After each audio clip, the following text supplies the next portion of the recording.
ऐसे में अगर कोई फ्लरिश कर रहा है तो सिर्फ हमारा जो बैंकिंग सिस्टम है पाकिस्तान में, जाहिर है कि उनके मेरे ख्याल से सिर्फ अगर इस साल देखें जुलाई से और 10 नवंबर तक 3.2 ट्रिलियन उन्होंने कर्जा लिया है बैंकों से, कमर्शियल बैंकों से।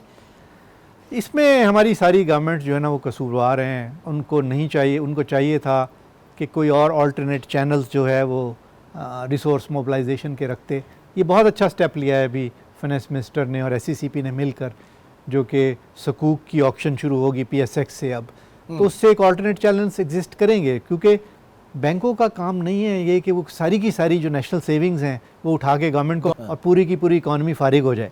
तो अभी तक तो ऐसा ही कुछ बचे ही ना, ऐसा ही अभी तक होता आया है। और इसमें स्टेट बैंक का हमारे बहुत बड़ा कसूर है। गवर्नमेंट का कसूर तो है ही, बट स्टेट बैंक ने भी कभी इस चीज़ को डिस्करेज करने की कोशिश नहीं की। वो भी एक बड़े बहुत अनफॉर्चुनेट एक बात है कि स्टेट बैंक भी जो है ना वो एक मिनिस्ट्री ऑफ फाइनेंस का पार्ट ही बन के इस मुल्क में रहा है। कभी उसने अपनी इंडिपेंडेंस आज तक मुझे तो कभी शो नहीं होती नजर आई, एक ज़माने में थी। और दूसरा, अभी क्योंकि IMF हमेशा बात करता है कि जनाब ऑटोनमस बॉडी हो स्टेट बैंक, और फिर ये होता है कि प्रेशर IMF की तरफ से, प्रेशर यहाँ से है और शरह सूद बढ़ानी है, पॉलिसी रेट बढ़ाना है, तो कहाँ गई हमारी इंडिपेंडेंस पर? देखिए, ये इस हद तक तो ये बात दुरुस्त है कि स्टेट बैंक क्योंकि पाकिस्तान का एक इदारा है और उसको बाकी इदारों के साथ मिलकर चलना है, बट ये भी नहीं होना चाहिए कि जो उसका रेगुलेशन का काम है बैंकों का, कि वो छोड़कर बैठ जाए।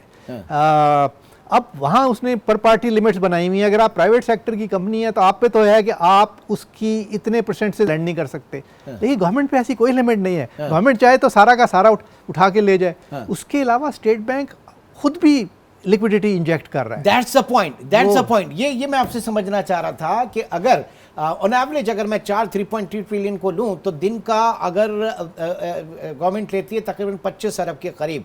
बात सारी है कि क्या हमारे जो कमर्शियल बैंक्स हैं इनके पास इतना पैसा है? ये कहाँ से लैंड कर देते हैं? इनके तो डिपॉजिट बेस भी इतना नहीं है कि जनाब ये इतना 3,000 अरब जो है ये दें, तो ये ओमो के जरिए होता है। जी, ये देखें, ये बड़ी बदकिस्मती है ना, मतलब सेंट्रल बैंक इनको पैसे देता है, फिर ये गवर्नमेंट को उधार दे देते हैं और स्प्रेड बनाते हैं उसके ऊपर। ये तो सीधा जो प्राइवेट सेक्टर ओनर्स हैं बैंक्स के, उनकी जेब में जा रहा है ना ये पैसा। बहुत सर, मतलब क्योंकि IMF कहता है कि आप डायरेक्ट वो नहीं करेंगे, नोट प्रिंट नहीं करेंगे, सेंट्रल बैंक से नहीं लेंगे, तो ये विंडो खुली हुई है। और ये एक बहुत मेरा ख्याल है IMF को इसको देखना चाहिए।